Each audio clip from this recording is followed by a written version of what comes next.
Hey guys, it's Mitch. How's it going? We're moving on today to Chapter 2 of the Extreme Prejudice saga as we take a look at Brigade number 8. So, just before we get into this, if you enjoy the channel, if you feel like you might want to help out a little bit, go over and subscribe on my Patreon. That'll give you access to everything I do, from the Blood Force stuff to the YouTube videos before they get uploaded to YouTube, as well as some Patreon exclusive content. You know, I think like a year ago, I had a little thing where I was just constantly buying more image titles.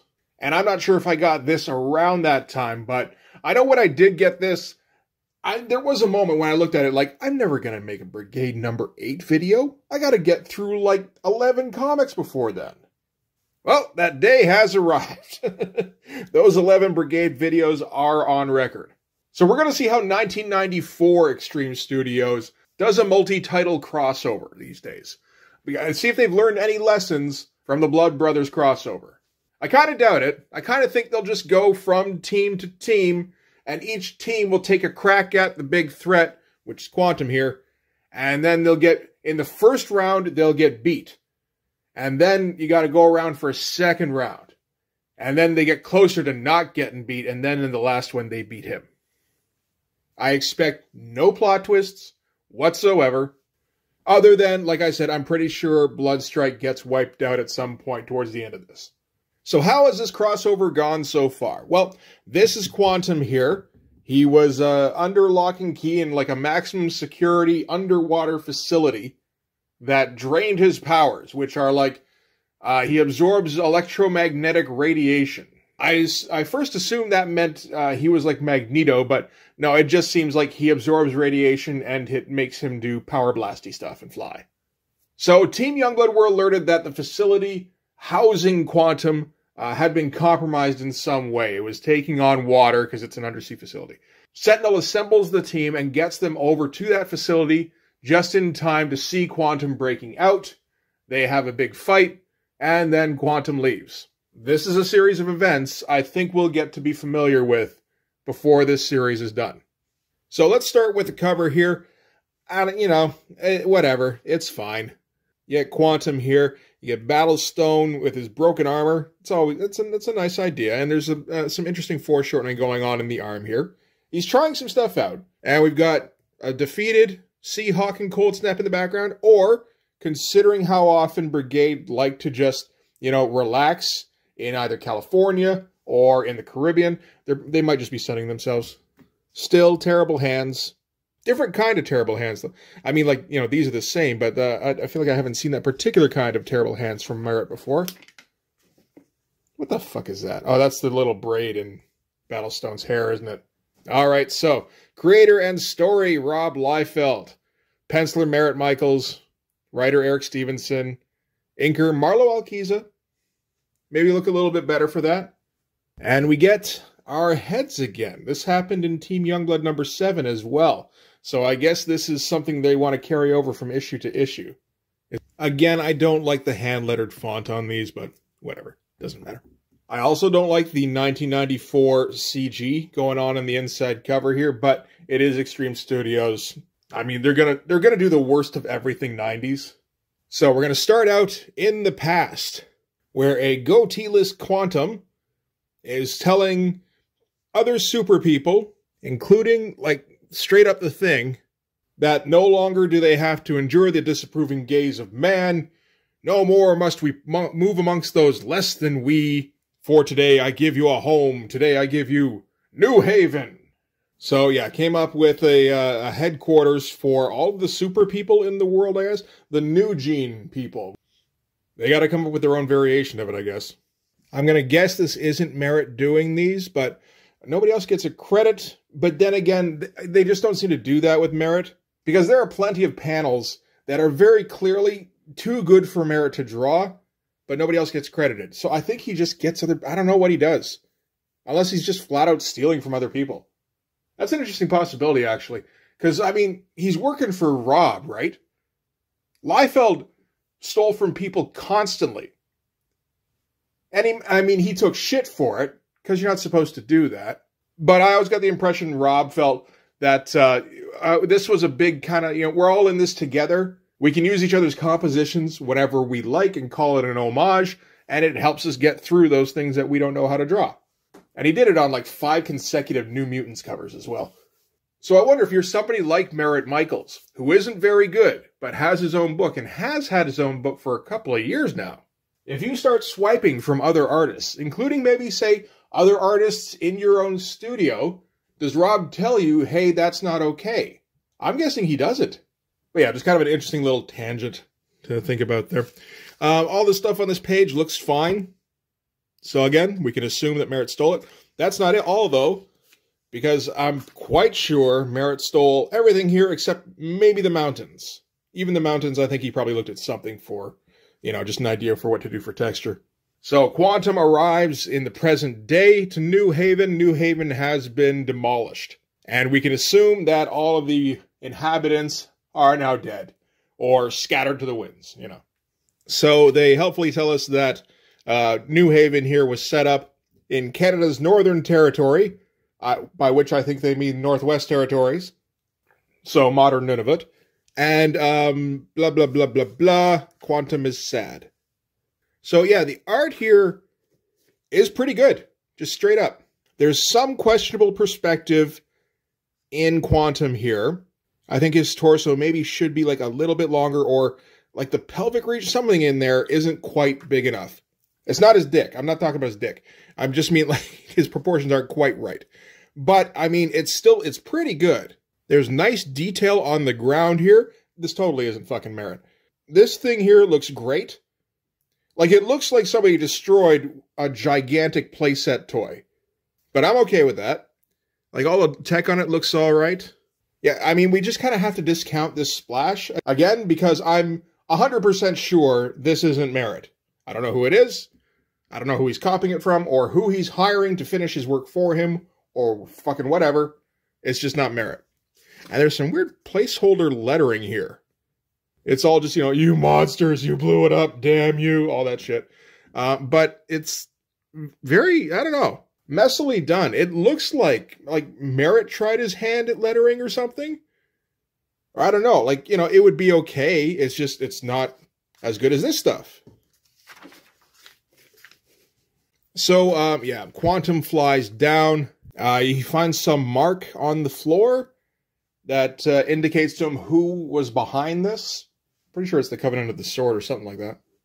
And again, that weird placeholder lettering. And that's the last time we're going to see it, too. I guess that's just him having a wobbly voice. So he goes, "My purpose is clear. I have no choice but to act, to avenge the lives of those who gave me their trust. If mankind has truly become so afflicted by its own prejudices..." Oh, here we go. It's not just a clever play on the extreme thing. This thing is all about prejudices. So twisted by its intolerance of the new gene that separates us from the rest of humanity. Then let heaven have mercy on their souls. The acts of fools and cowards can only be punished by death. So, yeah. Quantum is going to declare war on whoever's behind this. Although, I think at this point, he's just blaming humanity. I'm decent page. Nothing really out of the ordinary, one way or the other.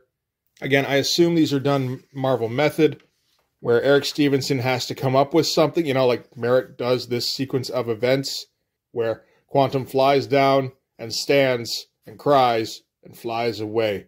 And Eric Stevenson has to go, oh, fuck's sake, great, and break out his thesaurus. And it's like, you know, you could be coming up with, like, plot twists and shit, and just inserting them in here. You're allowed to do that. I don't think that ever occurred to Eric Stevenson, though. So, several thousand miles south in the heart of the Caribbean Sea. I mean, give Brigade some credit, I guess, in that they always put their headquarters somewhere where it's very warm. And they can do all their tanning and shit. So we get a rundown here on the Newport saga. Remember that one? Only days ago, the island compound housing the team of renegade heroes known as Brigade gave voice to the sounds of battle, as its occupants fought to repel the attack of an undersea strike force. Yeah, I guess that happened first. Warlock's minions attacked them for no real reason. With the aid of Roman, the regal prince of a hidden aquatic race, they won that fight, pursuing their assailants into the depths of the sea, and forever dooming the megalomaniacal plans of their leader, the nefarious Warlock.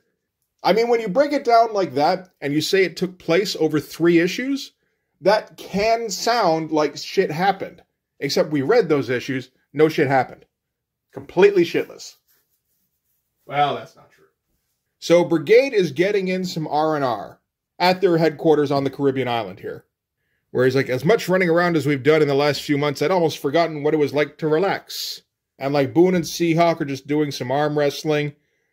Cold Snap's just hanging out in the balcony and Thermal's hanging out with him. At the end of the last issue, wasn't the reason Battlestone gave for not letting Seahawk and Cold Snap hang out with their dad, who they thought was dead, that they had all sorts of responsibilities they had to get back to? Was it their arm wrestling responsibilities? It must be, I suppose. And Thermal is thoroughly impressed by just how beautiful the day is, and she's so impressed that she's going to tell Cold Snap and Semaphore. Like, seriously, this pose is kind of fucking ridiculous. Again, none of the art is too bad. Which has me suspicious. We haven't had a bad page yet. Oh, wait, there's that face there. Yeah, okay, this is, yeah. There's a bit here. Alright, so, yeah, Cold Snap's sad because he's a big old ice monster. And he kind of wishes he wasn't a big old ice monster. He kind of wishes he was like a regular person, like he used to be. And Thermal seems to be acting all, I don't know, like there's some kind of chemistry between the two of them that I've never seen before. Like, seriously, that face is fucking creepy. Particularly since they decided to shadow it like it's uplit. Also, that's pretty bad. But, you know, again, as stated several times previously, Marat Mychaels can't really draw women. That's okay, not everybody can. And I mean, you know, he's whittling them down, at least. Stasis is gone, and we rarely ever see Thermal, so he's aware, I think. And then there's a big old rumbly sound. And, hole appears in the ceiling, and Quantum floats down through it. With some very 1992-looking CG around him, actually. Interesting. And Quantum and Battlestone are familiar. In fact, here, I mean, he says he just came from New Haven and found what had happened there. And I come to you seeking answers, my son. And that's not figurative. Apparently, Quantum is Battlestone's father. And so, yeah, he's asking him for help to track down, you know, whoever did this heinous deed. And Battlestone's like, when the fuck did you get out of jail? Page itself, is okay. Nothing too bad, nothing too good. Even the layout's a little bit interesting. With this middle panel here. Like, Marat fucks things up with his panel layouts sometimes. And, you know, sometimes he doesn't know how to direct your eye. And he wants to do all sorts of weird stuff with the panel design. So sometimes it can get pretty confusing to read. Well, like, kind of like this. Where, you know, Quantum's face is like funhouse doors. That's maybe not confusing so much as just like, oh man, that is unpleasant. And kind of off-putting. But, you know, if he's coming up with these layouts, the layouts are interesting sometimes. Like I said, they don't always work. But like shit like this, not bad. With the negative space off in the corner here, that usually does work. And kind of confusing word balloon placement. You're supposed to read here, then down here, then over here. So he doesn't feel like telling us how he escaped from the jail, which is the thing that didn't happen in this issue. Instead, he's going to tell them about when he got to New Haven and how it was destroyed, which is the thing we did see in this issue. I feel like Eric Stevenson doesn't understand what recaps are for. So Battlestone refuses because he doesn't side with villains, and at being called a villain, Quantum gets super fucking pissed and starts just railing at Battlestone. Being like, don't you care what happened to the other super people? That's basically what he says over and over again. Don't you care about what happened to the others? That members of your own family were hunted down and killed like animals? Have you truly become so blind to the hatred heaped upon our kind by the trustless fearing humans? Are you now so dispassionate to the plight of your brethren crying out for vengeance? Like it's the same fucking thing in every fucking panel. And Battlestone somehow notices that Quantum is absorbing more electromagnetic radiation the angrier he gets. I'm not sure how he can tell that. But, I mean, if that's something they're going to use later on, that's okay. This page, mostly okay like I said, weird with this shit here. This shot of Battlestone here is way too good to be Marat. I don't believe it for a fucking second. Then we're going to cut to Princeton University. And we're going to be seeing... This is the guy in Team Youngblood number 7 who was watching TV on page 5, and we didn't find out why he was important until the very end of the issue. So he's talking to somebody who works at Princeton here, and he's like, I'm putting the team back together. Anybody who's read like the Section 8 stuff in Hitman will recognize this immediately. And whoever he's talking to is just like fucking no, I got tenure. I'm not risking that for like fucking superhero shit. But one of his students is going to risk that for some superhero shit. So I guess we got a new member here. And how many mouths does this guy have? This looks like at least 2. And this girl is a little oddly drawn, but not the kind of oddly drawn Marat usually does. So I think this is a swipe. So then at Youngblood headquarters in Washington, Sentinel gets a report that Quantum is headed for the Caribbean, and Sentinel's thinking about different places where Quantum could be heading. He knows about 2 bases, one in northern Canada, one in the Midwest. So I guess he's got a super secret base in like Idaho somewhere. And then Sentinel remembers, wait a minute, Battlestone used to talk all the time about how much he liked going to the Caribbean. Maybe he's headed there for Battlestone. And with that, he calls up Cabot of Bloodstrike. And I like that, okay? That seems like there's things happening. And the next chapter of Extreme Prejudice is going to be in the next issue of Bloodstrike. So that's all right. Again, fine page, but I don't believe for a second that Marat's drawing this shit. As a for instance, this is from the next issue. This is Brigade issue 9. What the fuck is this pose? Why are all the poses better in this? Why does every face here look fucked up and bad? And then these faces look pretty good. Some pretty good complete layouts. Oh, not so much in this one. You know, see, this is why. You know, like, an inexperienced me once thought, wait a minute, did Marat improve from issue to issue? Is he actually much better than I thought he was? And then the next issue, he stops being good all of a sudden. And he's going to do this over and over again throughout his career. In a couple of years, he has his Blindside comic that comes out. It looks like absolute ass. Especially compared to shit like this, which looks pretty good. Okay, so we get the history of the Stone family, where they used to be all super lovey-dovey and shit. I guess this is Quantum here in his jorts. And then this is baby, well, one of these is baby Battlestone, one of them is baby Cabot. Oh, this is baby Cabot, apparently. And then they all grew up and they all got superpowers except for the mom, because the mom had to die so that there could be a tragic backstory. And yeah, so we've got Quantum here in his jorts, Battlestone and Cabot in their jorts. We've got the mom in a bikini. Wasn't Battlestone an adult in World War II? Didn't we see that in, like, issue... What was it, issue 5? Yeah, because, I mean, that was when Battlestone and Roman had their talk and we had to get their backstory. And, like, he's a blonde adult instead of a white-haired adult. So I guess that means he's younger. But, I mean, still... Like, when is this taking place? In the 30s? Like, I guess I'm being nitpicky, but, I mean, Marat's the one who decided to draw that shit. So, yeah, Quantum again is going to appeal to the genocidal streak in Battlestone. He says, what I do know is that the very humans you've dedicated your life to protecting have assaulted our people, and for that they must pay. I beg you, my son, join me in the destruction of this accursed race of savages. So, yeah, wipe out all human life on Earth. And again, Battlestone refuses, not because that sounds like a bad idea, but because he's a bad guy. Bad guy characters and good guy characters don't mix. You stay on your own team. And then he does a let's take this bastard down. So I guess it's going to be time for him to say his prayers soon. And Quantum tosses him aside. This is a weird choice for a splash page. Doesn't look too bad.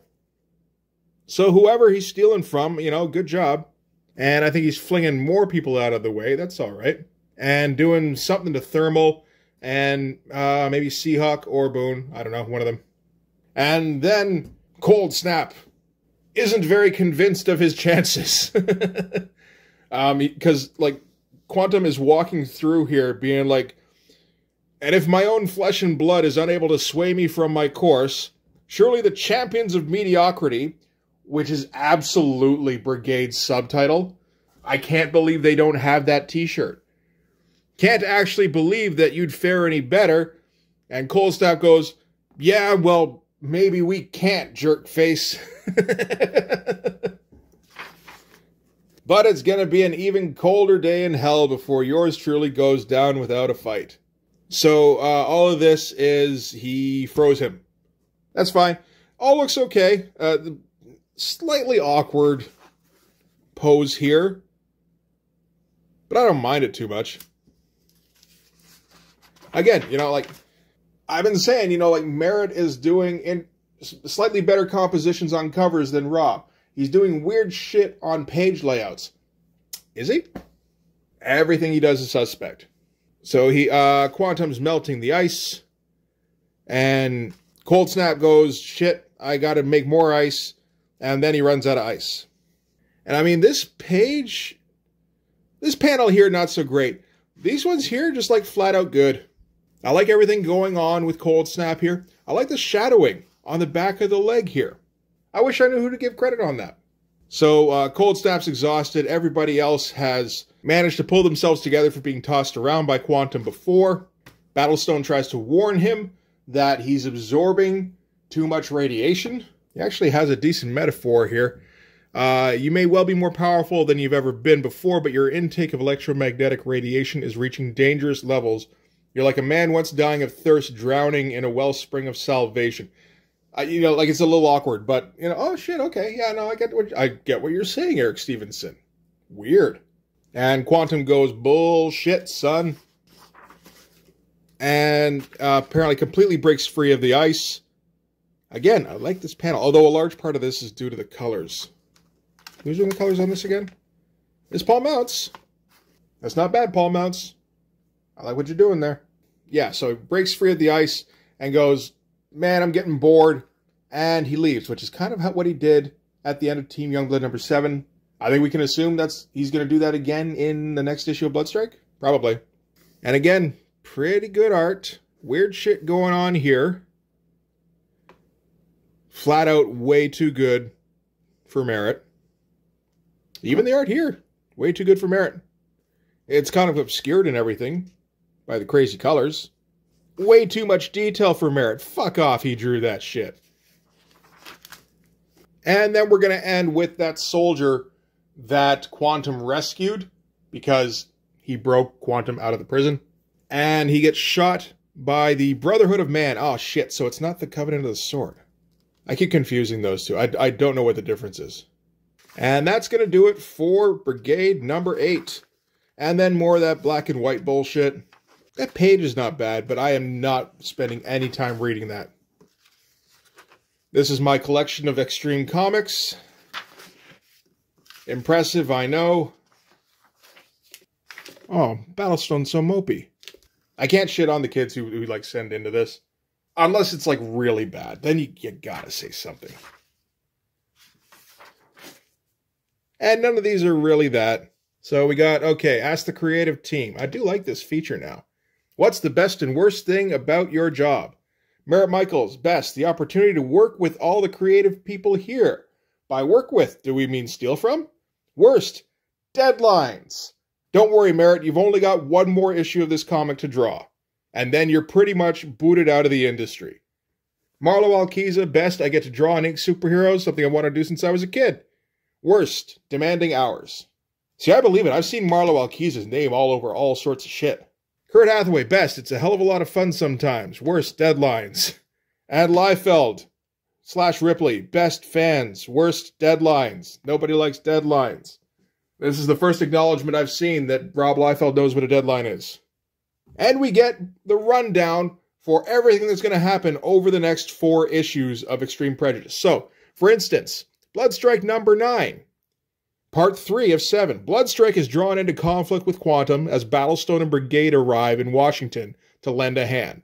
Sparks fly between Cabot and Battlestone as their physical proximity renews the hatred between them. Only their common objective maintains the uneasy truce between the two teams. Then we go to Supreme number 11. As the threat posed by Quantum continues to grow, Supreme enters the fray only to suffer the most humiliating defeat of his life. I don't see number 5 here. Shit. But in number 6, Part 6 of the most consequential crossover in the history of comics continues with Brigade, Bloodstrike, Team Youngblood, and the New Men cornering Quantum at Brigade's former base in Malibu.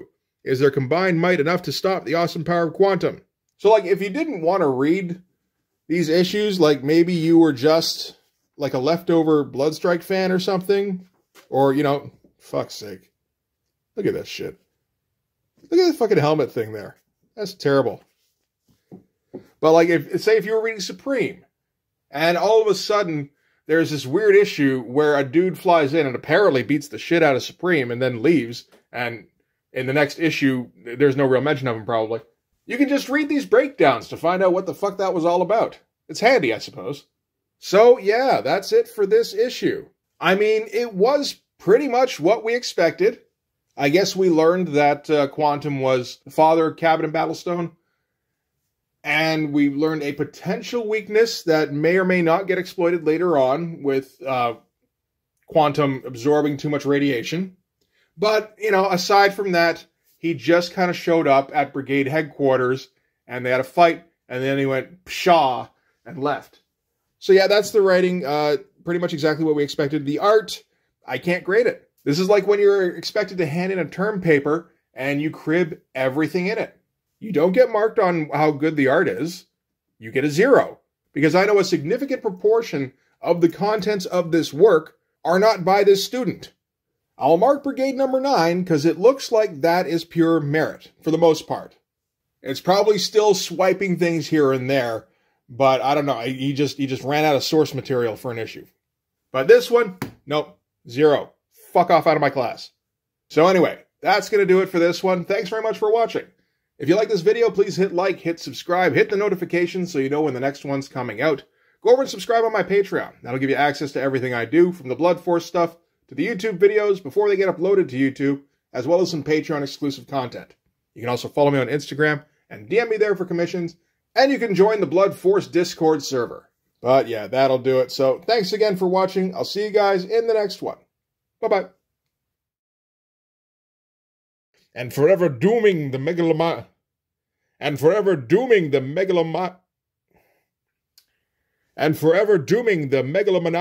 plans of their that's the word I'm gonna fucking and forever dooming the megalomaniacal plans of their leader, the nefarious warlock.